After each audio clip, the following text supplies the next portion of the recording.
5 minutes अपने लिए में आप सभी का हार्दिक स्वागत है।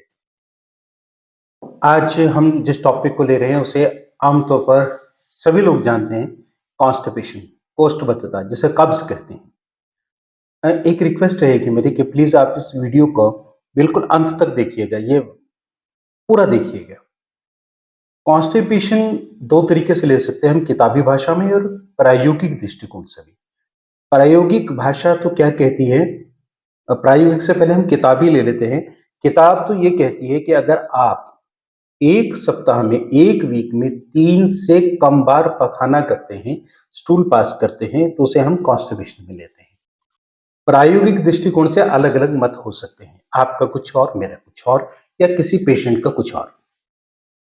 लेकिन उससे पहले ज़रूरी है हम अपने पाचन तंत्र को, जो डाइजेस्टिव सिस्टम है, जो प्रभु ने हमें दिया, उसको थोड़ा-सा समझ लेते हैं कि हम जो खाना खाते हैं, वो सबसे पहले तो हम दांतों के द्वारा चबाते हैं। जितना अधिक चबाते हैं, उतनी स्टार्च को तोड़ लेते हैं।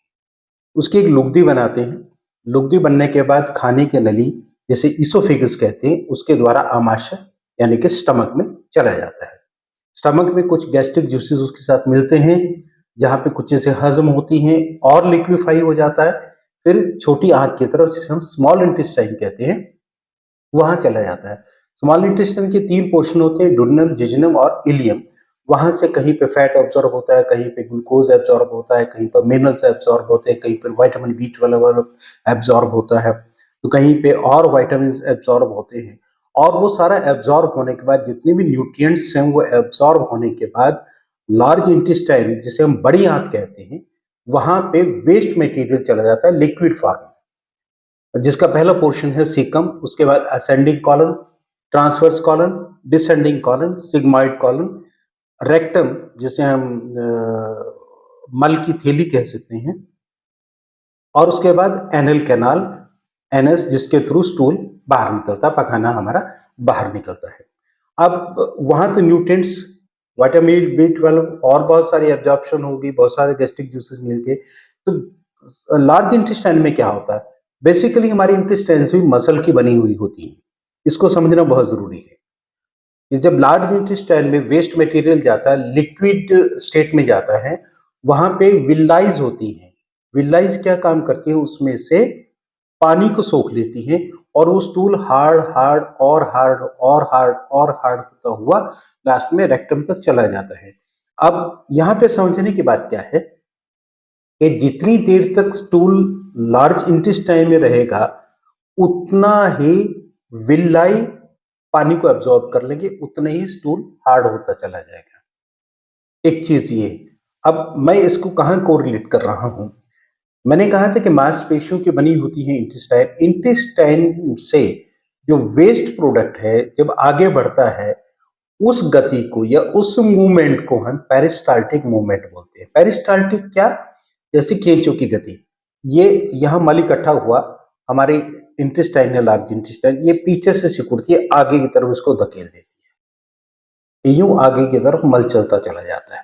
अब ये पेरिस्टाल्टिक मूवमेंट बहुत सारी चीजों पर निर्भर करती है।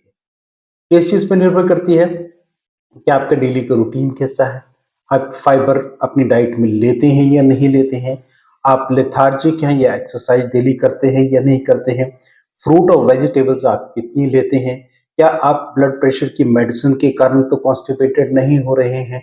और भी बहुत सारे कारण हैं, जो हम दौरे की दवाइयां लेते हैं, उससे भी बहुत सारे anti histamine, anti allergic medicine ऐसी हैं जिनके कारण हमें कब्ज का सामना करना पड़ता है। साइकेट्री की बहुत सारी मेडिसिन ऐसी हैं जिससे कब्ज का सामना करना पड़ता है।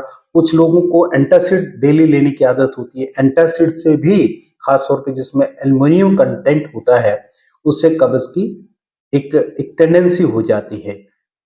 या फिर हम, आपने देखा होगा कि बहुत लेथार्जिक हैं, सुस्त पड़े हैं, मल लार्ज इंटेस्टाइन में पड़ा रहता है, विलाई पानी को सोख लेते हैं, मल हार्ड हो जाता है, थोड़ा सा आगे सरक गया, पेरिस्टाल्टिक मूवमेंट कम होने के कारण थोड़ा सा आगे सरक गया, वहां से सरकने के बाद रेक्टम में आया, थोड़ा सा प्रेशर महसूस हुआ, हमने स्टूल पास कर लिया, उसके बाद थोड़ी देर के बाद फिर थोड़ा सा स्टूल वहां पे इकट्ठा हुआ, फिर वो प्रेशर हुआ, फिर थोड़ा सा स्टूल, हार्ड स्टूल पास कर लिया।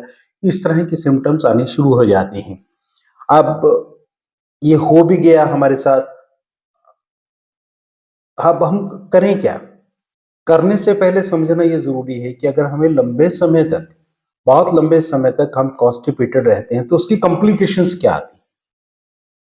कॉम्प्लिकेशंस ये आती हैं कि रेक्टम में वेन्स होती हैं, वो स्वोलन हो जाती हैं, सूज जाती हैं और आगे उनकी एक बैलून की तरह का स्ट्रक्चर बन जाता है, जिसे हम हेमरॉइड्स बोलते हैं, यानी कि आम भाषा में कहें पाइल्स, बवासीर जिसे हम बोलते हैं, वो बैलून टाइप जो आगे स्ट्रक्चर होता है, फूला हुआ वेन, ह्यूमेनाइडल वेन्स जो फूली होती हैं, वो फट जाती है और वहाँ से खून निकलना शुरू हो जाता है। और उसके अलावा कॉम्प्लिकेशन क्या है कि हार्ड स्टूल जब हम बार-बार उसमें पास करते हैं, तो एनस पे क्रैक्स आ जाते हैं, जिसे हम एनल फिशर बोलते हैं। आपने देखा होगा कई बार क्रैक्स आ गए, जब हम मल के हाथ धोते हैं, दर्द होता है, बहुत सारी चीज़ें ऐसी आती हैं, तो उनकी तरफ भी हमें ध्यान देना चाहिए कि आप ब्लड वाला खून वाला मल ना आना शुरू हो जाए, एनल फिशर ना हो जाए, इस तरह की कॉम्प्लिकेशन आनी शुरू हो जाती है, इंडाइजेशन है, वोमिटिंग है, ऐसी चीज़ें आती हैं, नोज़िया है, कच्चा जी होना शुरू हो जाता है। तो इन चीज़ों की तरफ थोड़ा-सा आप ध्यान दें कि कॉन्स्टिपेशन को इतना हल्के में ना लें। कॉन्स्टिपेशन को सीरियसली लें क्योंकि ये हमारे डाइजेस्टिव सिस्टम से रिलेटेड है और पूरा डाइजेस्टिव सिस्टम ऐसा होता है जो हमें विटामिन्स देता है, मिनरल्स देता है, हमारे सारे न्यूट्रिएंट्स देता है, हमारे ग्लूकोज़ को भी कंट्रोल करता है। तो आप प्लीज़ एक काम करें कि इसको हल्के में ना लें। अब कॉन्स्टिपेशन हो जाए, ये सावधानी हम कैसे लें, इसके बारे में हम नेक्स्ट एपिसोड में चर्चा करेंगे।